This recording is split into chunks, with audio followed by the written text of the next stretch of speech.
சொல்வதெல்லாம் உண்மை.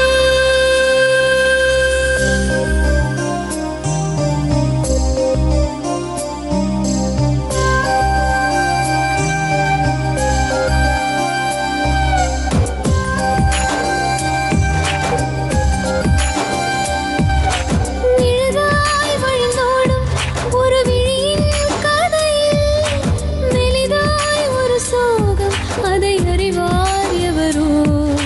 பழுதாய் அலைந்தோடும் ஒரு வாழ்க்கை படகை முழுதாய் கரை சேர்க்கும் வழி சொல்வார் எவரோ.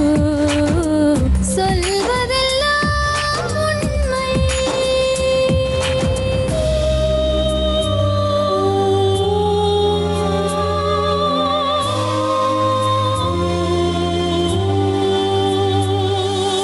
வீட்டில் 4 அறைகளா, தீவு போல் அவை இருப்பதா? பார்க்கும் பார்வையில் குறைகளா, குமுறல்தான் அவர் மொழிகளா? மோதிக்கொண்டது இரு இனம், நீதியை தேடி அலைந்திடும்.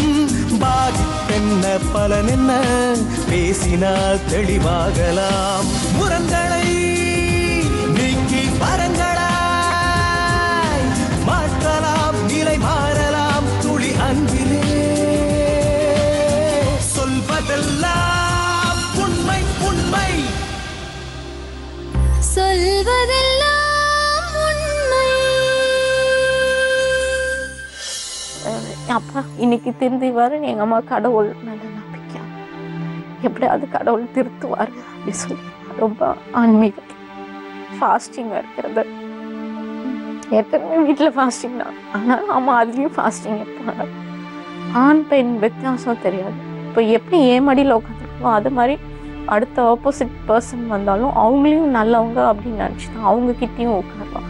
நீங்கள் செத்தாலும் சரி வாழ்ந்தாலும் சரி, எனக்கு பாட்டில் தான் மெயின் அப்படின்னு ஆமாம். இவருடைய யூனிட் பூரா ட்ரிங்க்ஸ் யூனிட். வசதியானவங்களாம் வருவாங்க, நொந்து போயிட்டடான்னு சொல்லி சொல்லி பாட்டில் வாங்கி தருவாங்க.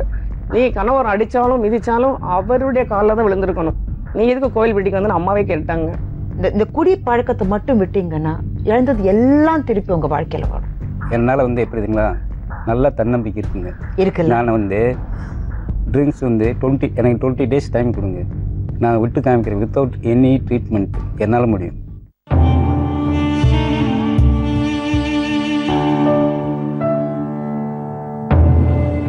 என்னம்மா பேரு? என் பேர் லாவண்யா. லாவண்யா தங்கச்சியா? ஆமா. என்ன பேரு? சிந்துஜா. சரி, ஓகே. எங்கேருந்து வரீங்க? கோவில்பட்டி. கோவில்பட்டியிலேருந்து வரீங்க. என்னம்மா பிரச்சனை? நான் 5th ஸ்டாண்டர்ட் படிக்கிற வரைக்கும் அப்பா நான் குடித்தாலும் ஃபேமிலி பார்த்துட்டு இருந்தார். ஒரு நார்மலான அப்பா, கெஸ்ட்டை கவனிக்க, பிஸ்னஸ் பண்ண, வீக்லி டூர் கூட்டிகிட்டு போக, மந்த்லி வருஷத்துக்கு ஒருக்கா ஃபேமிலி டூர், அந்த மாதிரி ரொம்ப ஹாப்பியாக வச்சுருந்தாங்க. எனக்கு 5th ஸ்டாண்டர்டுக்கு அப்புறம் ரொம்ப ரொம்ப வித்தியாசமாக மாறிட்டார். Full chain drinks. எதனால? அம்மா கேட்டப்போ பிஸ்னஸ் லாஸ் அப்படின்னு சொல்லி. என்ன பிஸ்னஸ் பார்த்துருந்தாரு? கிரைண்டர்ஸ் சம்மந்தப்பட்ட கிரைண்டர்ஸ், அந்த ஸ்டாம்பிங், மோட்டார்ஸ், அந்த சின்ன சின்ன பார்ட்ஸ் எல்லாம் பண்ணி ரெடி பண்ணி வெளியூர்களுக்கு இந்த மாதிரிலாம் பண்ணிட்டு இருந்தோம். எங்கள் கோவில்பட்டியில் தான் பிஸ்னஸ். நாங்கள் கோயம்புத்தூரில் இருந்தோம். கோயம்புத்தூரில் நாங்கள் இருந்தது கோயம்புத்தூர். அப்பா படித்ததெல்லாம் ஊட்டி, ஒரு சின்ன வயசுலேருந்தே கோயம்புத்தூரில் தான் இருந்தார். அம்மாவை திருநெல்வேலி சைடு இருக்கும்போது அம்மாவை கல்யாணம் பண்ணாங்க. ரொம்ப நல்ல மனுஷனாக இருந்தார். கஷ்டம் வந்தால் ஹெல்ப் பண்ணுவார். வந்தவங்களை விருந்து உபசரிக்கிறது அதெல்லாம் ரொம்ப இதாக இருக்கும். அதனால் எங்கள் வீடு எப்பவும் கலகலான்னு கெஸ்ட் வந்துட்டு போயிட்டு இருந்துகிட்டே இருப்பாங்க. அப்பாவுக்கு லாஸாக ஒருத்தரை வீட்டை விட்டு போக ஆரம்பிச்சாங்க. வர கெஸ்ட்லாம் கொஞ்சமாக நின்னது. நான் 5th ஆனுவல் கம்ப்ளீட் பண்ணுற டைம் ரொம்பவே ட்ரிங்க்ஸ் போட்டுட்டு ஃபுல்லாக ட்ரிங்க் போட்டுட்டு படுத்துருவார். ஆனால் அந்த ட்ரிங்க்ஸ் குடிக்கிறதுக்கான என்ன செலவுன்னு எங்களுக்கு புரியல. எனக்கு திங்க் பண்ணுற வயசில் அம்மாவுக்கும் அப்பாவும் அவங்களே பேசி அம்மா அழுதுகிட்டே இருப்பாங்க. இந்த மாதிரி கண்டிஷனில் போயிட்டுருந்தாங்க. இதுக்கடையில் ஒரு பொது சர்ச்சில் உள்ளவங்க அந்த இக்கட்டான நேரத்தில் எங்கள் வீட்டு திங்ஸ் எல்லாம் அந்த பொது இடத்துல ஒரு கிறிஸ்டின் அவங்க இடத்துல போட்டு அவங்க எங்களுக்கு ஒரு வீடு சின்ன வீடு பிடிச்சி ஒரு சின்ன வீடு பிடிச்சி கொடுக்க 500 ஏன்னா நாங்கள் கட்டணும் இல்லை அதனால் அந்தளவுக்கு இது பண்ண சொல்லி ஒரு வீடு பார்த்து கொடுத்து எங்கள் திங்ஸ்லாம் எடுத்து அனுப்பி விட்டு வச்சாங்க. நாங்கள் ஸ்கூல் 6th போகிறதுனால எனக்கு ஸ்கூல் திங்ஸ் எல்லாம் அவங்க தான் வாங்கி அனுப்புனாங்க. அண்ணா சாப்பாட்டுக்கு அவர் கொடுக்கவே மாட்டார். அப்பா கொடுக்கவே மாட்டாரா? அந்த நான் 4th 5th அந்த குணங்கள்லாம் மாறிடுச்சு. ஜீன்ஸ் போட்டுட்டு ஜுவல்ஸை வாங்கிட்டு போகிறது, வீட்டில் எங்களுக்கு தெரியாமல் எல்லா திங்ஸையும் கொண்டு போய் கொடுக்குறது, எல்லாம் போக அம்மாட்டேருந்து போக எங்ககிட்ட இருக்க சின்ன அதையும் நம்ம தூங்கிட்டு பேசாம விளாண்டுட்டு இருக்கும்போது நம்ம கிட்ட நைஸாக பேசி வாங்கிட்டு போயிடுவார். நகையை வாங்கிட்டு போயிடுவாரா? கேட்டால் நான் அந்த பிஸ்னஸ் பண்ணுறேன் இந்த பிஸ்னஸ் பண்ணுறேன் அப்படின்னு கோயம்புத்தூரில் இப்படியே பண்ணிட்டு இருந்தாரு. அப்போ எனக்கு 8th வரைக்கும் கூட கண்டினியூ பண்ண முடியல. எனக்கு ஸ்கூலுக்கு போனாலும் திங்கிங் போல் அப்பா மேலே தான் இருக்கும். ஆமாம், அப்பா இப்படியெல்லாம் பண்ணாங்க. டெய்லி நான் அந்த நைட்டு வீடு திறக்கும்போது நான் தான் கதவை திறப்பேன், என்ன தான் கூப்பிடுவார். அது எவ்வளோ டைம் ஆனாலும் சரி, 11 12 10 நாங்கள் தூங்குற மாதிரி ஆக்ட் பண்ணிட்டு அப்பா எப்போ ஸ்கூட்டர் சத்தம் கேட்கும் அப்படி சொல்லி ட்ரிங்க்ஸ் சாப்பிட்டு ஸ்கூட்டரில் வருவாரா? ஆமாம். வீட்டில் சாப்பிட மாட்டார்? வீட்டில் ட்ரிங்க்ஸ் சாப்பிடவே மாட்டார். அந்த செயின் அடிக்ட் ஆனதுலேருந்து எங்கேனாலும் பாக்கெட்டில் அங்கே எங்கே ஒழிச்சு வச்சுருப்பார். ரொம்ப கீழான புத்திக்கு போயிட்டு ஒரு எல்லா திங்ஸையும் சேல் பண்ணிடுவார். எனக்கு நாங்கள் இப்போ சாப்பாட்டுக்கு கொடுக்கவே மாட்டார். அவங்க சில நல்ல உள்ளங்கள் அப்பப்போ சின்ன அன்னைக்கு ஒரு வேலைக்கு 2 வேலைக்கு அப்படி உணவு கொடுத்தாங்க. நான் அப்படியே 6th 7th வரைக்கும் சமாளித்தேன். அந்த உணவுக்கு வேண்டியது ஒரு சிலர் யாராவது ஹெல்ப் பண்ணும்போது இவர் என்ன பண்ணிட்டு, அப்பா நீ எனக்கு செய்ப்பா சாப்பாட்டுக்கு என்னன்னு இந்த வாங்கிட்டு வரேன்னு போவார். அது எப்படி அதை வாங்கிட்டு வந்தாருன்னா அது வீட்டில் ஏதோ ஒரு பொருள் காணாமல் போயிடும். வீட்டிலேருந்து ஒரு பொருள் ஏதாவது நிறைய பாத்திரம், ஜுவல்ஸு, திங்ஸு, ஃபேனு, சின்ன டம், கடைசியாக கேஸ் ஸ்டவ்வையும் அது எம்மா வித்துட்டாரு. அதையும் என்னதான் மிஸ்யூஸ் பண்ணுவாரோ தெரியாது. ஏன்பா காலில் விழுந்து கேட்டோம், இப்போ காலில் விழுந்த ப்ளீஸ் கொண்டு போகாத, ஸ்டவ்வை கொண்டு போனால் எப்படி சமைக்கிறது ப்ளீஸ் அப்படி கேட்குற மாதிரி இல்லை. இப்படியே கோயம்புத்தூரில் லைஃப் போச்சு. ஆனால் அவங்க கூட தான் வாழ்ந்துருந்தாரு. நாங்கள் ஒரே வீட்டில் தான் இருந்தோம். அப்பா இன்னைக்கு திருந்திவாரு, எங்கள் அம்மா கடவுள் மேலே நம்பிக்கை, எப்படியாவது கடவுள் திருத்துவார் அப்படின்னு சொல்லி ரொம்ப ஆன்மீகம் இருந்தாங்க. டெய்லி சர்ச்சுக்கு போக சர்ச்சிலேயே இருப்பாங்க, ஃபாஸ்டிங் இருக்கிறது. எப்பவுமே வீட்டில் ஃபாஸ்டிங் தான், ஆனால் அம்மா அதுலேயும் ஃபாஸ்டிங் இருப்பாங்க. இப்படியே லைஃப் போச்சு. இன்னைக்கு திருந்துவாங்க, நாளைக்கு திருந்துவாங்க, குடிச்சிட்டு வந்த உண்மையில ஆசிட் ஊற்றிடுவேன் அப்படின்னு சொல்லுவாங்க. ஆசிட் ஊற்றிடுவேன். நாங்கள் ஏன் பணம் கொண்டு வரலன்னு கேட்க மாட்டோம், எனக்கு ஏன் பண்ணலன்னு நாங்கள் கொஸ்டின் கேட்க மாட்டோம். ஏன் இப்போ வீணா குடிச்சு அழுகிறேன் சொல்லி என் திங்கிங் போல படிப்பில் இருக்காது. எப்படி அப்பா இப்படி ஆயிட்டு, அப்பா எப்படி நல்ல வழி பண்ணுறது, அந்த மாதிரி ரொம்ப என் திங்கிங் அப்படியே தான் இருக்கும். அதனால் 8th ஸ்டாண்டர்டு எக்ஸாம் ஆனுவல் முடிச்சுட்டு இந்த மாதிரி ஜெராக்ஸ் கடை, அந்த மாதிரி சின்ன கடைகளுக்கு வேலைக்கு போய் வீட்டு வாடகை இவ பாதிக்கப்பட்ட டயர்டில் 4th வரைக்கும் நல்லா படிச்சுட்டு இருந்தான். என்னாச்சு? செல்ல பொண்ணா இருந்தா. இவ நார்மல் இல்லை, இவ கடவுளுடைய கிருபையில் பேசுகிறா, சிரிக்கிறா. அம்மா நான் அதான் உலகம் அவளுக்கு. இவ வசதிகளை பார்த்து பெரிய வீட்டில் இருந்து நம்ம ஏன் சின்ன வீட்டுக்கு வந்தோம் அப்படின்னு அப்பா கேட்பான், ஐயோ இந்த வீடு மாட்டு கொட்டாய் மாதிரி இருக்கு, இந்த வீட்டுக்கு ஏமா வந்த, ஏமா எனக்கு இப்படி பண்ற, எனக்கு ஏமா சாப்பாடு இதெல்லாம் கொடுக்க மாட்டேங்கிற, இன்னைக்கு காலையில ஏமா எனக்கு பிஸ்கெட் தரல, ஏமா எனக்கு அப்படின்னு கேட்பல எல்லாம் கேட்பா. அம்மா கொடுக்கும் போது சாப்பிடு, சரிம்மா அப்படியே ஒபே பண்ணுவா. எங்க அம்மா எதுவுமே கேட்க, எங்க அம்மா எப்போ கொடுக்குறாங்களோ அது என்னாச்சு அவளுக்கு மனசுக்குள்ளேயே அவ ஏதோ திங்க் பண்ணிட்டே இருக்கா. மயக்கம் போட்டு விழுந்தா. சரி 4 வயசு வரை சரியா இருந்தா, 4th ஸ்டாண்டர்ட் வரை சரியா இருந்தாளா? இந்த ஃபேமிலி ப்ராப்ளம் இப்படி போக இவ நாளுக்கு நாள் இவ அதிகமா மயங்கி அப்படி நெல்லை குத்தி இப்படி பார்த்துட்டே இருப்பா. நாங்கள் பேசிகிட்டே இருப்போம். அப்படியே செஞ்சு வந்து அப்படி பொம்மை மாதிரி ஆயிடுவா. கையை பிடிக்க முடியாது, விரலை பிடிக்க முடியாது. ஏதோ பிடிச்சிட்டு இருந்தால் அது அப்படியே இப்படியே நிற்பா. என்ன ஒர்க் பண்ணாலும் அப்படியே நின்றுட்டு. எவ்வளோ நேரம்? எவ்வளோ நேரம்னு தெரியாது. 5 hours 4 hours எல்லாம் நீடிக்கும். அதுக்கப்புறம் ஒரு பக்கத்து கிளினிக் கொண்டு போவோம்.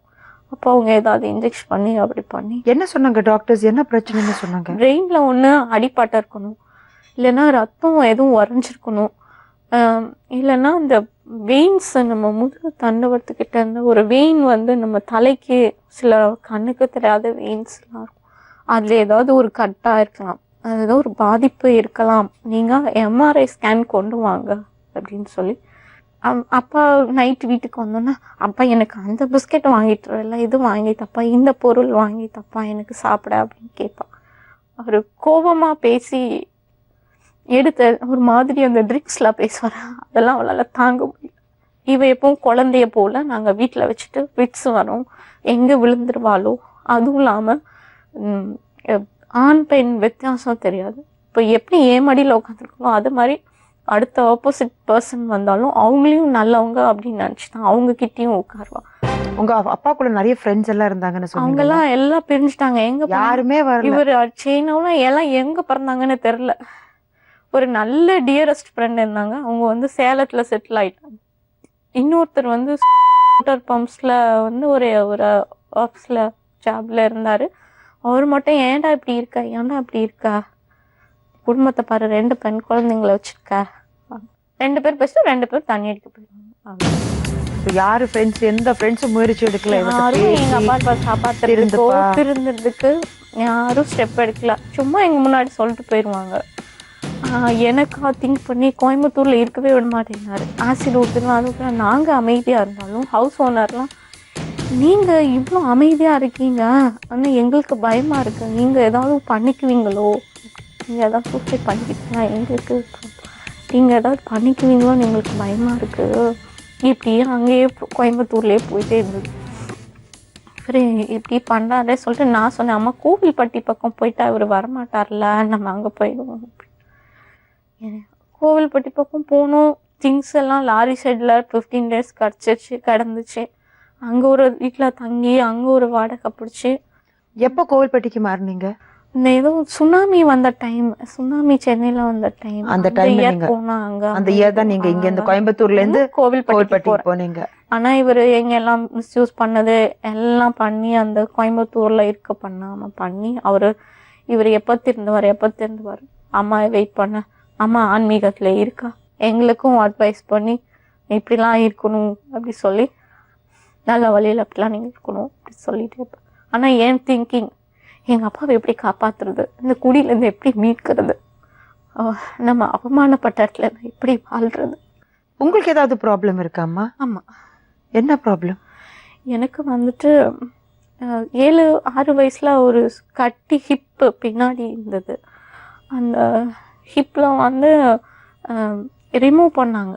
ரிமூவ் பண்ணின பின்னாடி ஏன்னா எனக்கு ரொம்ப அந்த குழந்தையில ரொம்ப துருத்துருன்னு இருப்போம்ல, அதெல்லாம் எனக்கு டவுன் ஆயிடுச்சு. ரொம்ப ஆக்டிவாக என்னால் பண்ண முடியாது. அதுவும் இல்லாமல் சின்ன ஸ்டேஜ்லேயே பெரிய பொண்ணு ஆயிடுச்சு. அதுதான் எனக்கு ரொம்ப கஷ்டமாக இருக்கும். 11 வயசுலேயே எனக்கு ஏதோ பெரிய ஒரு வயசான மாதிரி ரொம்ப கஷ்டப்படுவேன். டயர்டாக ஆயிடுவேன், அடிக்கடி டயர்டாக. சின்ன வயசாக பெரிய வேலை பார்த்த மாதிரி டயர்டாக ஆயிடுவேன். எங்களுக்கு வேலை பார்க்க முடியல. அந்த தீப்பெட்டி கட்டை அடுக்கிறதுக்கு எங்களுக்கு தெரியாது.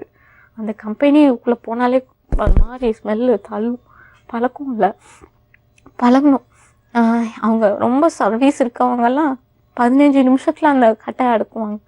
நாங்கள் 1 hour விழுந்து அடுக்க முடியாமல் யாரெல்லாம் போய் வேலை பார்த்தீங்க? நாங்கள் 3 பேருமே கம்பெனிக்கு போயிடுவோம். 3 பேரும் கிளம்பிடுவீங்க? நான் கொஞ்சம் அம்மாவுக்கு ஹெல்ப் பண்ணுவேன், அம்மா கொஞ்சம் இது பண்ணுவாங்க. அவங்களுக்கு வேலை பார்த்து ரொம்ப வயசு பழக்கம் இல்லைன்னா அவங்களுக்கு முதுகெல்லாம் வலிக்கும். சரி ஒரு அமிர்தாஜன் வாங்கி போட்டுட்டு மறுபடியும் கண்டினியூ பண்ணுவாங்க.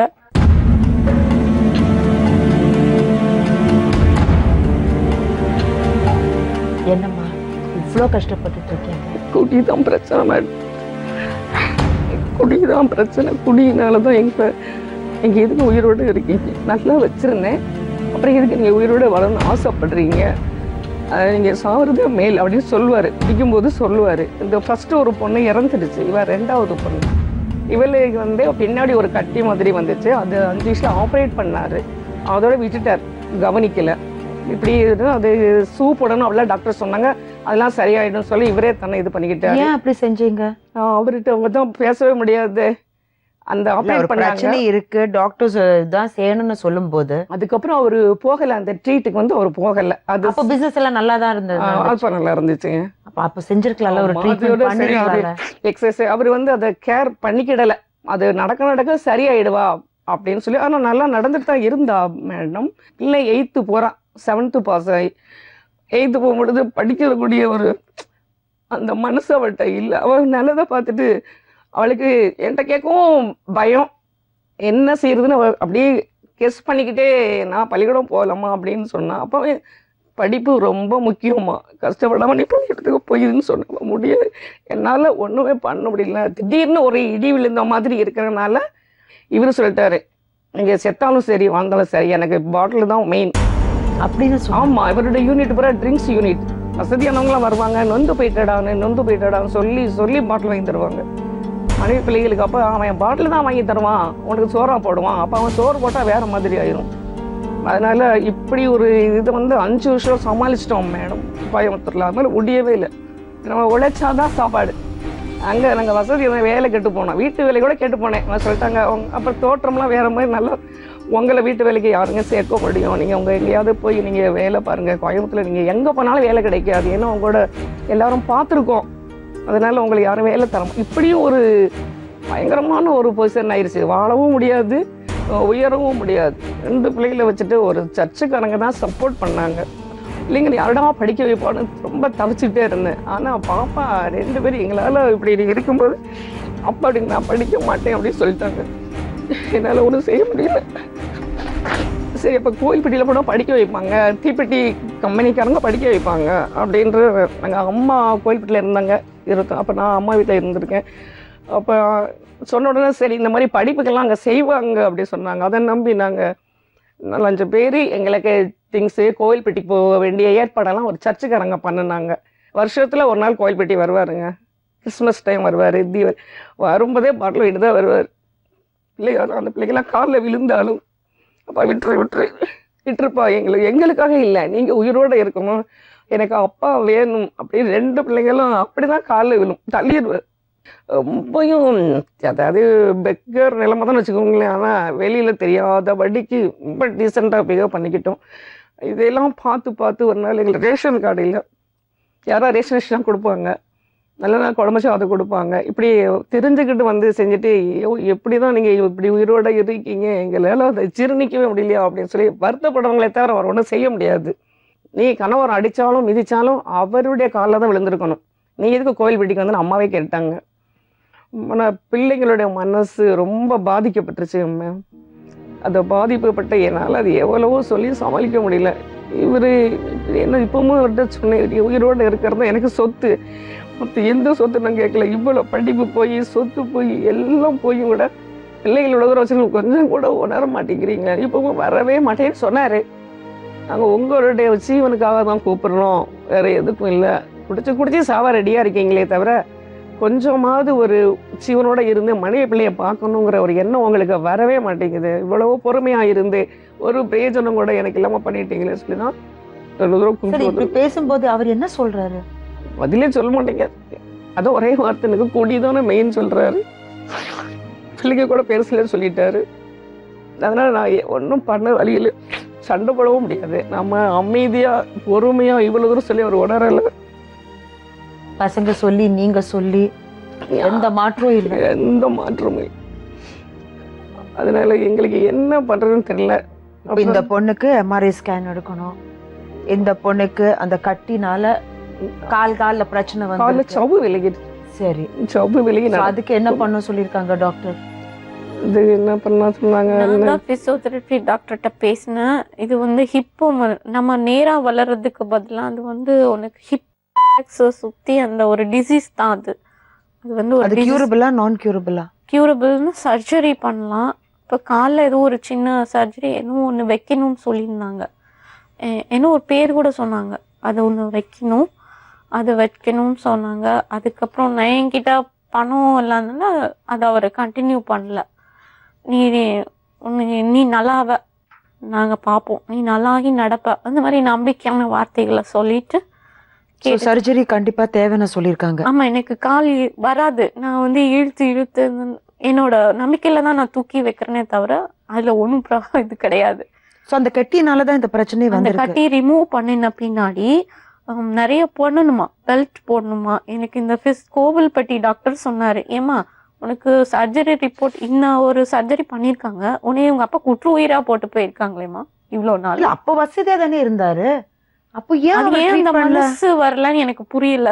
இந்த மனசு அப்போ நல்லா தானே இருந்தாரு, அவரு நல்லா எனக்கு அன்போட தான் சர்ஜரி இருந்தாரு. அது நார்மல் மன. பிள்ளையோட வாழ்க்கையை பத்தி அவர் யோசிக்கல. நீங்க அதுதான் ஏம்மா சொல்லுங்க, அப்படி ஒரு மனுஷனா இருக்காரு மேம், என்ன செய்ய முடியும்? அப்போ சரியா தானே இருந்தாரு, அப்போ ட்ரிங்க்ஸ் எல்லாம் சாப்பிட மாட்டாரு, போடுவாரு, சண்டே சண்டேஸ் தான் பிசினஸ் நல்லபடியா போயிருந்து, பண பிரச்சனையும் இருக்குல்ல. சோ அந்த ட்ரீட்மெண்ட் நீங்க பண்ணிருக்கலாம்ல. பண்ணக்கூடிய இது இருந்துச்சு, ஆனா அவர் பண்ணல. நீங்களும் முயற்சி எடுக்கலையா? அவரை மீறி ஒரு வார்த்தை வெளியே போகக்கூடாதுன்னா வெளியே அவர் ஒரு வார்த்தை பேச முடியாது மேம், நம்ம பேசவே முடியாது அவர்கிட்ட. நம்ம இது தேவையான வார்த்தைகள் தான். தேவையான அவளே போராடி இருக்கா, அவளே கேட்டிருக்கா மேம், அதனால அதெல்லாம் கண்டுக்க மாட்டாரு மேம். அப்படி ஒரு மனுஷன் மனசு, அப்படி ஒரு மனசு அவர்கிட்ட இருக்கு, நம்ம என்ன பண்ண முடியும்?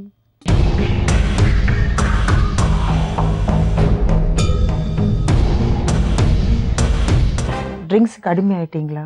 அடிமைன்னு இல்லைங்க சிஸ்டர், தனிமை. 10-15 வருஷமே இவங்க வேற, நான் வேற இருக்கேன். இல்லை, காலையிலேருந்து எடுத்துகிட்டு வரேன் மேம். காலையில் எடுத்து அது நைட்டு அது குறைஞ்சா மறுபடியும் ஃபுல் ட்ரிங்க்ஸ் தான் மேம். ஏங்க இவ்வளோ ட்ரிங்க்ஸ் சாப்பிடுறீங்க? ஏன் இப்படி அடிக்ட் ஆயிட்டீங்க? அடிக்ட் ஆகலைங்க மேடம், அடிக்குன்னு கிடையாதுங்க. இவங்க அங்கே இருக்காங்க, இவங்க கோயில்பேட்டில் இருக்காங்க, நான் கோயம்புத்தூர் இருக்குங்க. நாங்கள் 2 பேரும் ஜாயிண்ட் ஆகிறதுக்கு வாய்ப்பு இல்லாமல் இருக்கு. என்ன பிஸ்னஸ் பார்த்துருந்தீங்க? நான் பிஸ்னஸ் பண்ணிகிட்டு இருந்தேங்க. அந்த பிஸ்னஸ் ஸ்டாப் பண்ணிட்டாங்க. சேலத்துலேருந்து எனக்கு மெட்டீரியல் வந்துட்டு இருந்துச்சுங்க. அது பிஸ்னஸில் லாஸ் கிடையாதுங்க. ஸோ அதுக்கு பின்னால் வந்து எனக்கு இன்வெஸ்ட்மெண்ட் பண்ண முடியல.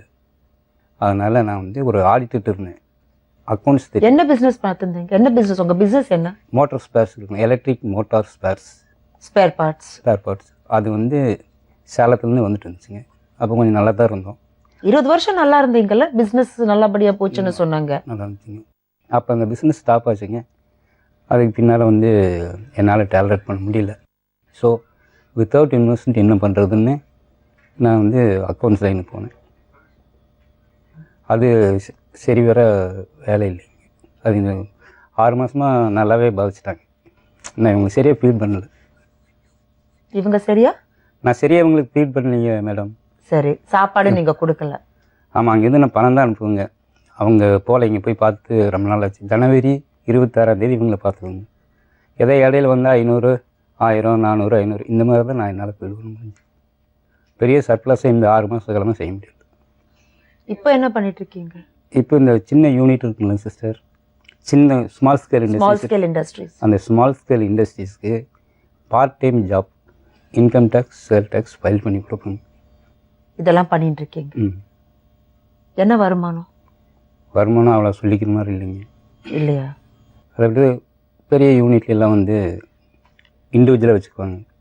இவங்க வந்து சேலரியெல்லாம் கொடுக்க முடியாது. சின்ன கம்பெனி ஃபீஸ் ரேட் மாதிரி போடுவாங்க. ஒரு ஐடி ஃபைல் பண்ணால் 750 ரூபா 800 ரூபா தருவாங்க. குடிப்பழக்கம் மட்டும் இல்லாமல் எப்படியாவது நீங்கள் இவங்களுக்காக நீங்கள் வாழ்ந்திருக்கலாம். அந்த 2 பேர் பசங்களை பாருங்க, பார்த்துட்டு தான் அந்த பொண்ணு பாருங்க. அதே அப்படியே அது வந்து அதுக்கு ட்ரீட்மெண்ட் என்னால் கொடுக்க முடியல. இல்லை, இவங்களுக்கு 5 வயசுல ஒரு கட்டி வந்துச்சுல்ல இவங்களுக்கு. ஆமாங்க. ஸோ டாக்டர்ஸ் என்ன சொன்னாங்களா? அது மாதிரி ஃபிசியோதெரப்பி பண்ணணும், பெல்ட் போட்டுக்கணும், ஷூ போட்டுக்கணும்னு சொல்லியிருந்தாங்களா? சட்டன்லி. அது ஏன் நீங்கள் இருக்கிறதுலே கோயம்புத்தூரில் நர்சிங் ஹோம் தான் ஃபிசியோதெரப்பி பெரிய ஹாஸ்பிட்டல். அதில் மிஸ்டர் ரவிக்குமார் வந்து ஸ்பெஷலிஸ்ட்டு. அவர் தான் ஆப்ரேட் பண்ணார். ஆப்ரேட் பண்ணிட்டு இருக்கும்போது நல்லா தான் இருந்துச்சுங்க. சர்ஜிக்கல் ஷூ மாட்ட சொன்னாங்க. நாங்கள் சர்ஜிக்கல் ஷூ மாட்டலை. ஏன் மாட்டலை? அது இவங்களுக்கு இல்லைங்க. அவங்க என்ன சொல்லிட்டாங்கன்னா, என் பிள்ளை ஓனன்னு சொல்லுவாங்க அப்படின்னு சொல்லிட்டு பள்ளிக்கூடம் போகும்போது சர்ஜிக்கல் ஷூ மட்டும் மற்ற இவங்க வந்து ஒரு மாதிரியாக பார்ப்பாங்கன்னு விட்டாங்க. அது அப்படியே பல்ஜாயிடுச்சு. அவராக நினச்சிக்கிறார். அவர் தான் கேர்லெஸ் சொல்கிறேன் மேம், பயங்கர கேர்லெஸ். இப்போ வரைக்கும் அதுதான், அன்னைக்கும் அதுதான். இதெல்லாம் சொல்லுவாங்க. அவ வாழ்க்கை இப்படி சொல்லலாம். சர்ஜிக்கல் ஷூ போட சொல்லி அழுவா. அப்படிலாம் கேவலம் அவரை சொல்லுவாங்களா மேம்? ஏன்னா நம்ம டாக்டர் சொல்றதை நம்ம ஃபாலோ இவரு தான் எல்லாம் பண்ணினாரு, கை விட்டுட்டாரு மேம். நல்லா இருக்கும், குடி தான் மெயின் மேம். நல்லா இருக்கும்போது அதுதான், கெட்டு போகும்போது அதான் மேம். அவங்க அண்ணன் தேவை எல்லாம் குடியினால தான் நாங்கள் இவ்வளோ தூரம் கஷ்டப்படுறோம் மேம். எங்க அவங்கள பாருங்க, 3 பேர் பாருங்க. எங்க கோவில் இப்படி 16 வருஷம் ஆச்சு. ரோட்டரி கிளப்காரங்க வந்து தான் எங்களுக்கு ஒரு சர்ச் அவங்கள ஹெல்ப் பண்ணிருக்காங்க. இன்னைக்கு ரோட்டரி கிளப் அவங்க ஹெல்ப் ஏத்திருக்காங்க. நல்லா வசதியா வாழ்ந்திருக்கீங்க. அந்த நிலைமையில இருந்து இன்னைக்கு இந்த நிலைமையில அவங்க வந்திருக்காங்க. அப்படி அது ஒன்றை மட்டும் காரணமாக சொல்ல முடியாதுங்க மேடம். என்ன தெரியுங்களா, இவங்க வந்து நான் கோயம்புத்தூருக்கு போக சொல்ல, இவங்க போயிட்டாங்க. அங்கே போய் இவங்க இண்டிவிஜுவலாக தான் இருக்காங்க. இவங்க மதர் சைடே டிபெண்ட் பண்ணி இல்லை. வெரி பிகினிங் அவங்கள நம்பி போனாங்க. பட் இவங்க பிரதரெல்லாம் நல்லா சீனியர் ஆஃபீஸரெல்லாம் இருக்காங்க, யாருமே ஹெல்ப் பண்ணுறதில்ல. என் சைடில் எல்லாம் ரிட்டையர்டு ஆஃபீஸர்ஸ் எல்லாம் நல்லா தான் இருக்காங்க. ஆனால் எங்களுக்கு பண்ணுறதில்ல. என்னை வந்து மாரல் சப்போர்ட்டு யூஸ் பண்ணிக்குவாங்க. ரெண்டாவது வந்து ஃபினான்ஷியலெல்லாம் வந்து அவங்க சப்போர்ட் பண்ண மாட்டாங்க. அதனால் நான் சஃபர் ஆகிட்டேன். நான் வந்து கோயம்புத்தூரில் இருக்கிறேன், இவங்க வர வேணான்ட்டாங்க. அங்கே என்ன இவங்களுக்கு ப்ராப்ளமும் தெரியல. இவங்க போறாங்க, பொய் சொல்றாங்க. நீங்க வரதுக்கு முன்னாடி அம்மா என்ன சொன்னாங்கன்னு தெரியுமா? பொய் பேசுற, என் புருஷன் நல்லா இருக்கணும், நல்லா வாழணும், இதுதான் நான் கடவுள் கிட்ட வேண்டிக்கிறேன்னு சொன்னாங்க. சரிங்க. அவ்வளவு கஷ்டம். ஒரே கோயம்புத்தூர்ல கை விட்டாருமா. கிருபாசனோட சர்ச்சில் என்னோட திங்ஸ் போட்டு 3 மாசம் இருந்தோமா. நான் வந்து நிறைய சாட்சி இருக்கும் மேம். இப்ப அதெல்லாம் இல்ல. ஒவ்வொரு பொருள் நீங்க போய் வித்து அதுக்கு அதுல வர காசுல நீங்க ட்ரிங்க் சாப்பிடுறீங்கன்னு சொல்றாங்க. இது வந்து ராங் ஸ்டேட்மென்ட். நிறைய சாட்சி இருக்குமா. ஒண்ணுதான் இப்ப ஒரு நிமிஷம் சார். ட்ரிங்க்ஸுக்காக ஸ்டவ் அதுலதான் அவங்க சமைச்சு சாப்பிடுவாங்க. அந்த ஸ்டவ்வே நீங்க போய் வித்துட்டீங்களே. இவங்க போயிட்டாங்க. இவருதாங்க முடியலன்னு கை விட்டாரு, நடு ரோட்ல கை விட்டுட்டாரு. உங்க மனைவி உங்க பசங்க சரிங்க இங்க போய் சாவுங்கன்னு நீங்க சொல்றீங்களா? அது எப்படிங்க சொன்னீங்க? கை விட்டு சர்ச்சைக்காரங்க மூலம் தான் கோயில்பட்டி வந்தமா. இப்ப கூட சாட்சி இருக்காங்க. சாவுங்கன்னு நான் சொன்னேங்களா? குடிச்சிட்டு என்ன வேணாலும் பேசலாம் மேம். 3 பேர் அவளும் சொன்னாங்க, பிள்ளைங்க சொன்னாங்க. அந்த வார்த்தையெல்லாம் நான் யூஸ் பண்ணேன். அதெல்லாம் நிறைய சொல்லலாம். இருந்துச்சுன்னா எங்கிட்ட இருக்கிற ரிலேட்டிவ்ஸ் எல்லாம் வந்து நான் வந்து அட்ரஸ் தரேன், வேணா ஒண்ணு இல்ல பாருங்க. நான் என்ன சொல்றேன்னா, இப்ப ட்ரிங்க்ஸ் சாப்பிடறதுனாலதான் இந்த பிரச்சனைகள் எல்லாமே ட்ரிங்க்ஸ்னாலதான். ஒரே ஒரு விஷயம் தான், சந்தோஷமா வாழலாம்.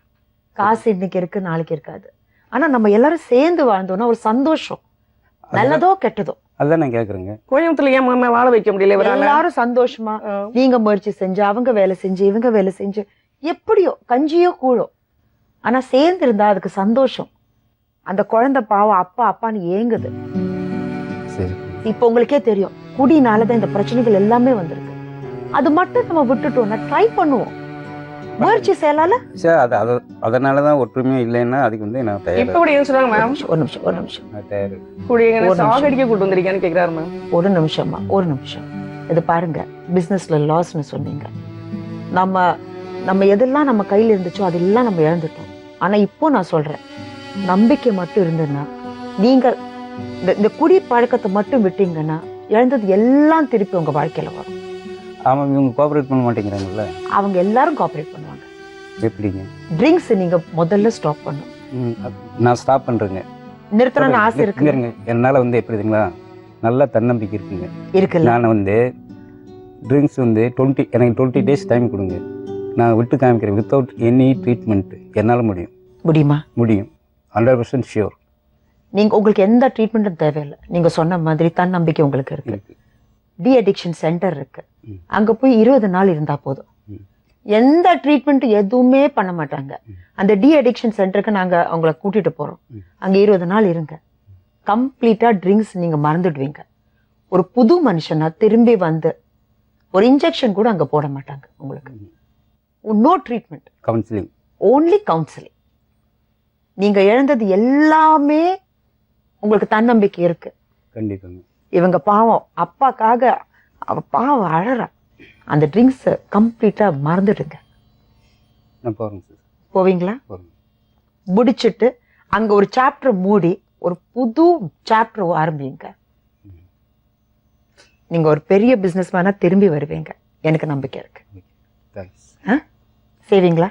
எனக்காக, கண்டிப்பா. பசங்களுக்காக செய்யறேங்க மேடம். மனைவிக்காக, ஃபேமிலிக்காக செய்வீங்க. Thank you so much. ரொம்ப ரொம்ப நன்றி. பாருங்க, அட்வொகேட் ரவிச்சந்திரன் ஒருத்தர் இருந்தார். அவர் இப்படிதான் குடிக்க ஆரம்பிச்சிட்டாரு. குடிச்சு குடிச்சு குடிச்சு குடிச்சு கிரானிக் ட்ரிங்கர் ஆயிட்டாரு.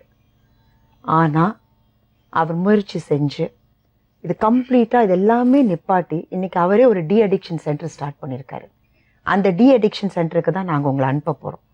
அவர்கிட்ட நான் பேச போகிறேன். Hello madam. வணக்கம் மேடம். வணக்கம் வணக்கம். சொல்வதெல்லாம் உண்மை, ஜீ தமிழ் சொல்வதெல்லாம் உண்மையிலேருந்து நான் பேசுகிறேன், சுதா சந்திரன். ஓகே.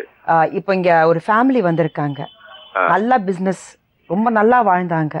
ஆனால் பிஸ்னஸில் ஏதோ ஒரு பிரச்சனை வந்ததுனால அவர் டோட்டலாகவே க்ரானிக் ட்ரிங்கராக மாறிட்டார். அதனால ஃபேமிலியை விட்டு அவர் தனிப்பட்ட முறையில் இப்போ கோயம்புத்தூரில் வாழ்ந்துட்டு இருக்காரு. ஃபேமிலி ஃபுல்லாக இந்த 2 பசங்களும் ஒய்ஃபும் கோவில்பட்டி கிராமத்துக்கு அவங்க ஷிஃப்ட் பண்ணிட்டாங்க.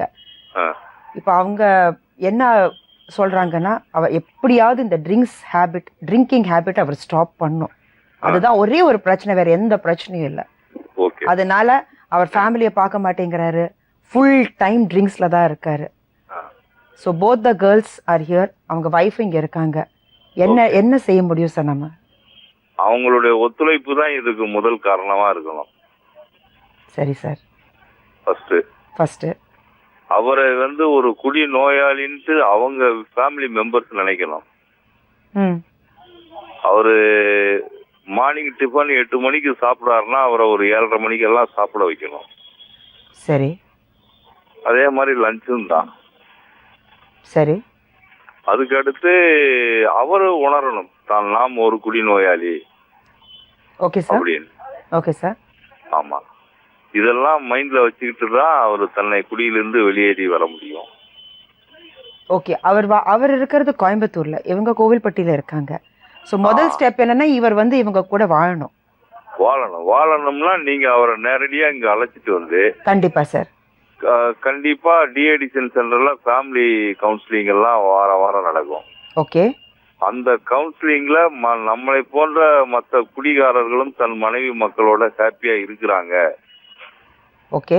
குடியால நொந்து போனவங்க மீண்டும் வாழ்ந்திருக்காங்கிறத அவர் உணரணும். சரி. அத ஒரு 30 நாள் அவருக்கு ட்ரீட்மெண்ட்ல இருக்கணும். சார், உங்களோட உதவி நாங்க மறக்கவே மாட்டோம். ரொம்ப ரொம்ப நன்றி சார்.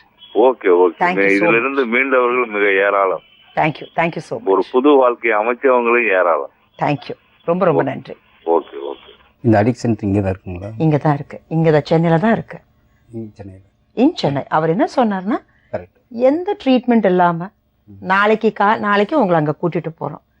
நடந்ததெல்லாம் ஒரு கட்ட கனவா நம்ம மறந்துடலாம். ஒரு புது வாழ்க்கை நம்ம ஆரம்பிக்கலாம். எனக்கு ஒரு எல்லாரும் 3 நாள் டைம் கொடுங்க. நான் ஜாயின் பண்ணி 3 நாள் டைம்ல நாளைக்கே நீங்க டி அடிக்ஷன் சென்டர் ஜாயின் பண்ணுங்க. கோயம்புத்தூர் போயிட்டு நான் வந்துடுறேன். விடாதீங்க, அவரை விட்டீங்கன்னு எப்படியாவது இது ட்ரீட் கொடுத்து தான். எனிவே ட்ரீட்மெண்ட்டுக்கு நீங்க ரெடி ஆயிட்டீங்க. ஆமா. யார் இவ்வளவு இவரை பார்த்தாங்க? ஒரு நிமிஷமா நான் ட்ரீட்மெண்ட்டுக்கு நீங்க ரெடி ஆயிட்டீங்க. அப்ப எதுக்கு 3 நாள்? நம்ம நல்லது செய்ய போறது நாளைந்து ஸ்டார்ட் பண்ணுவோம். நீங்க சென்னையில் ஆரம்பிக்கிறோம். நான் அந்த ட்ரெஸ் மெட்டீரியல்ஸோ இல்லை அதெல்லாம் உங்களுக்கு என்ன தேவையோ அதெல்லாம் நாங்கள் கொண்டு வரோம். ஆனால் நீங்கள் டி அடிக்ஷன் சென்டர்ல நாளைந்து ஜாயின் பண்ணுங்க. நல்லதுக்கு தான். அதுதான் நல்லதுக்கு தான். ஏன்னா உங்க மனைவி உங்க பசங்க அதுதான் கேட்குறாங்க. எங்க அப்பா நல்லபடியா வாழணும். அவர் ட்ரிங்க்ஸை சாப்பிட்டு அவர் உடம்ப கெடுத்துக்கிறாரு. எங்களுக்கு எங்க அப்பா தேவை. அவங்க சொல்றது, எனக்கு என் கணவர் தேவை. அம்மா, கோவில்பட்டியில் நான் பல டாக்டர்ஸ் கிட்ட பேசியிருக்கோம். என்ன ட்ரீட்மெண்ட் எல்லாம் தேவையோ அதை நாங்கள் கண்டிப்பாக பண்ணுவோம். எங்கள் டீம் மெம்பர்ஸ் வருவாங்க. என்னெல்லாம் தேவையோ, என்ன ட்ரீட்மெண்ட் தேவையோ அதெல்லாம் அவங்க பார்த்துப்பாங்க. சரியா? உங்கள் அப்பா அதுக்குள்ளே இந்த டி அடிக்ஷன் சென்டருக்கு போய் திரும்பி வருவார். நீங்கள் எல்லாரும் சேர்ந்து சந்தோஷமாக வாழ்வீங்க. நீங்கள் சொன்னீங்கல்ல கடவுள் மேலே நம்பிக்கை இருக்குன்னு சொல்லி, அந்த நம்பிக்கை தான் இன்னைக்கு நீங்கள் எல்லாரும் சேர்ந்துருக்கீங்க. ஒரு புது வாழ்க்கை நீங்க ஆரம்பிக்க போறீங்க. அந்த நம்பிக்கை உங்களுக்கு வந்திருக்கா? எஸ். சந்தோஷமா? 14 வருஷம் கஷ்டப்பட்டுட்டீங்க. இனிமே அந்த கஷ்டத்தை எல்லாமே தீர்ந்துடுச்சு. ஒரு புது வாழ்க்கை எல்லாரும் சேர்ந்து வாழ போறீங்க. நீங்க சொன்னீங்களே எங்க அப்பா அதே கெத்தோட வரணும்னு சொல்லி, அந்த கெத்தோட அவர் வருவார். சொல்வதெல்லாம் உண்மை நேர்கள். இந்த நிகழ்ச்சி நீங்க பார்த்துட்டு தான் இருக்கீங்க. அவங்க ரொம்ப கஷ்டப்பட்டிருக்காங்க. இந்த நிகழ்ச்சியை பார்த்து கண்டிப்பா நீங்க எல்லாரும் உதவி செய்வீங்க. அந்த நம்பிக்கை எங்களுக்கு இருக்கு. இவங்க மறுபடியும் சந்தோஷமா வாழ்வாங்க. அந்த நம்பிக்கையோட நாளை மறுபடியும் வேற ஒரு உண்மையான சம்பவத்தோட உங்களை சந்திக்கும் வரை நன்றி, வணக்கம்.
அவருக்கு உடல் ரீதியான பார்த்தீங்கன்னா ஃபிசிக்கலி ஃபிட்னஸ் இல்லாமல் ரொம்ப சோர்வாக இருக்கார். குடி தான் இப்போ அவருக்கு உடனே விட்டால் திருப்பி போய் குடிப்பாருன்ற நிலையில் கூட்டு வந்திருக்காங்க. அவருக்கு வந்து இங்கே அட்மிட் போட்டு அவருடைய உடல் நலத்தை வந்து யோகா, கவுன்சிலிங்கு, கிளாஸு எல்லாத்தையும் இங்கே கொடுத்து காலையில் 6 மணிலேருந்து சாயந்தரம் வரைக்கும் என்னென்ன அவருக்கு தேவையோ அத்தனையும் கொடுத்து அவர் எப்படியும் 1 மாதம் 2 மாதத்தில் நல்லாகி வெளியே வந்துடுவார்னு சொல்கிறோம். இப்போ இந்த மாதிரி குடிக்கிறவங்களுக்கு வந்து அவங்கள இந்த மாதிரி மருத்துவமனைகளில் டீஅடிக்ஷன் சென்டரில் நீங்கள் அவங்கள அட்மிட் போட்டு தான் மீட்டு வெளியே எடுக்கணுன்றது இல்லை.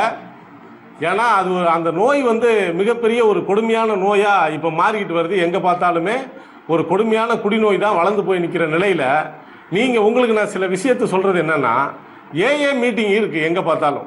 அதுவும் இல்லாமல் இப்போ இந்த மாதிரி சேர்த்து விட்டும் மீண்டும் மீண்டும் குடிக்கிறாங்க, வேறு வழியே இல்லை அப்படின்னா அவங்களுக்கு சில டிப்ஸுகளை நாங்கள் கொடுக்குறோம். என்ன சொல்கிறோம்னா, அவங்களுக்கு வந்து இப்போ குடிச்சிட்டு வந்துடுறாரு, குடிச்சிட்டு வந்தால் நீங்கள் சோறு போட்டு கொடுக்குறீங்க. அந்த சோத்தில் மருத்துவரோட ஆலோசனைப்படி அவர் எந்த மருத்துவர்கிட்ட காமிக்கிறீங்களோ அந்த டாக்டரை கேட்டுக்கிட்டு அவருக்கு பேதி மாத்திரையை அந்த சாப்பாட்டில் கலந்து கொடுங்க.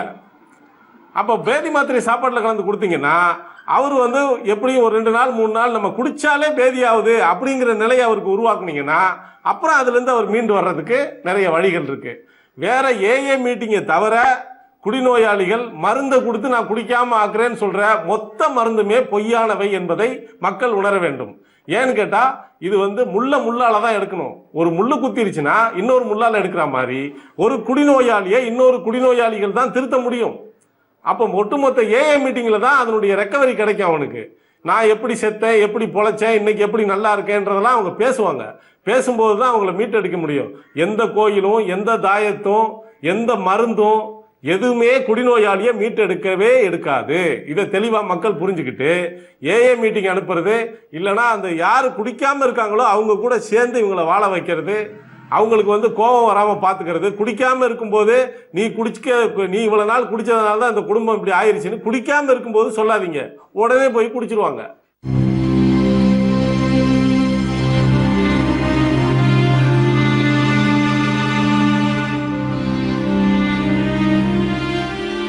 வணக்கம், என் பேர் ஜி தினகரன். நான் ஒரு லாரி டிரைவர். என் சொந்த ஊர் வந்து சென்னை தான். இங்கே வேசார்பேட்டில் இருக்கிறேன் நான். எனக்கு வந்து குடி வந்து ஸ்கூல் இருந்து ஸ்டார்டிங் ஆகிடுச்சு. அப்படியே கொஞ்சம் கொஞ்சமாக தொடருச்சு. அப்புறம் வண்டி ஓட்டும்போது குடிச்சிட்டு வண்டி ஓட்டுறது, இதெல்லாம் ரொம்ப பாதிப்பு அடைஞ்சேன் நான் இதனால். அப்புறம் மேரேஜ் பண்ணேன். மேரேஜுக்கு அப்புறம் இந்த குடியை நான் விடலை. குடித்ததுனால இப்போ எனக்கு 2 பசங்க. எனக்கு குடித்ததுனால என் லைஃப் போச்சு. என் ஒய்ஃப் என்னை விட்டு போயிடுச்சு. அந்த குடிகாரன் கூட வாழ மாட்டேன்னு சொல்லிட்டு என் ஒய்ஃப் என்னை விட்டு போயிட்டாங்க. அப்படியே நான் குடியே உள்ள குடி முக்கியமாக ஒய்ஃப் முக்கியம் பார்த்தா எனக்கு குடி தான் முக்கியம்னு இருந்தேன் நான். அப்புறம் இங்கே வந்து எங்கள் அப்பா அம்மாலாம் என்னை சேர்த்து ஒரு 3 மாதம் ட்ரீட்மெண்ட் எடுத்து இப்போ நான் குடியை விட்டதுனால என் ஒய்ஃபு என்னை விட்டு போனதெல்லாம் என்னை வந்துருக்கு. குடினால் கொஞ்சம் கொஞ்சம் பாதிப்படையில் நான் நிறைய அடைஞ்சிட்டேன். அப்பா அம்மாவை வெறுத்தேன். அப்போ ஒய்ஃபு பிள்ளைங்க பசங்களுக்கு சாப்பாடு இருக்கோ இல்லையோ குடி தான் முக்கியம்னு சொல்லிட்டு ரொம்ப குடியிலேயே மூழ்கிட்டேன் நான்.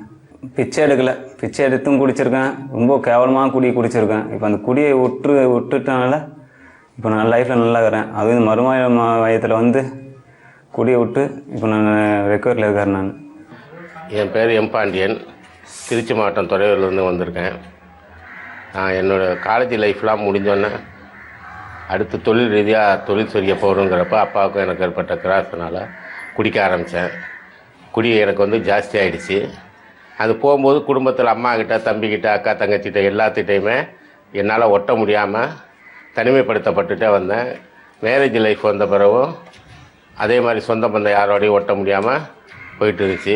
அதுக்கு பிறகு ஊராக தொழில் ரீதியாக வெளியே போகும்போது என்னுடைய குடிகள் வந்து பாதிப்புகள் ஏற்படுத்திகிட்டே வந்துச்சு. என்னுடைய பாதிப்புகள் பூராமல் குடும்பத்தோடு ஒட்ட முடியாமல் தனிமையிலே வாழ்கிற சூழ்நிலையாகவே ஏற்படுத்திடுச்சு.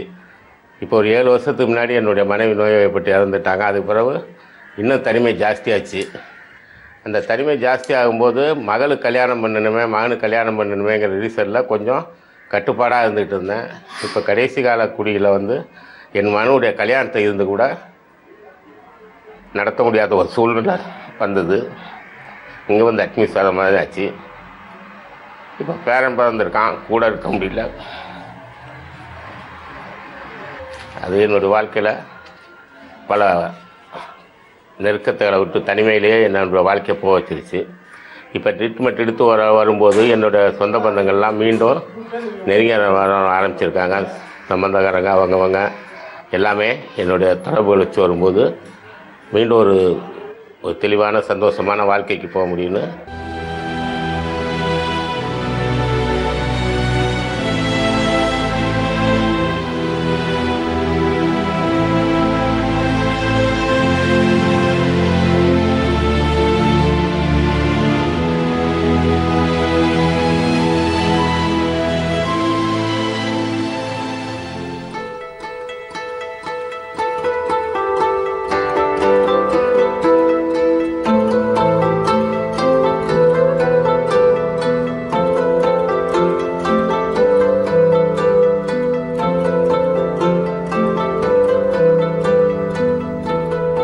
ஜி தமிழ் சொல்வதெல்லாம் உண்மையிலேருந்து லாயர் அழகர்சாமி மூலிமா என்கிட்ட வந்து ஒரு ஃபேமிலி வந்தாங்க மெடிக்கல் டெஸ்ட்டுக்கு. அவங்க வந்து மதர் வந்து she is a diabetic patient and she is got a diabetic food. And பெரிய பொண்ணு வந்து லைப்போ மெனிங்கோசில் இருந்திருக்கு, அவங்க ட்ரீட் பண்ணியிருக்காங்க. She is now she is good. And mentally வந்து அவங்க வந்து இன்னும் லைப்போ மெனிங்கோசில் இருக்குன்னே ஃபீல் பண்ணிட்டு இருக்காங்க. பட் இப்போ வந்து அவங்களுக்கு எதுவும் இல்லை, அவங்க நார்மல். பட் அந்த ஃபீல் இருக்கனால ஷீ நீட் சம் கவுன்சிலிங். ரெண்டாவது பொண்ணு வந்து she is mentally retarded. Mentally retard வந்து ஒரு ஜஸ்ட் 25% தான், மற்றபடி 70% she is fit every thing. இன்னும் ஃப்யூச்சரில் என்னென்ன ப்ராப்ளம் வந்தாலும் அவங்களுக்கு வந்து நாங்கள் ஃபுல்லாக மெடிக்கல் ட்ரீட்மெண்ட் கொடுக்குறதுக்கு நாங்கள் ஃபுல்லாக சப்போர்ட் பண்ணுறதுக்கு ரெடியாக இருக்கோம் எங்கள் ஹாஸ்பிட்டலில் இருந்து.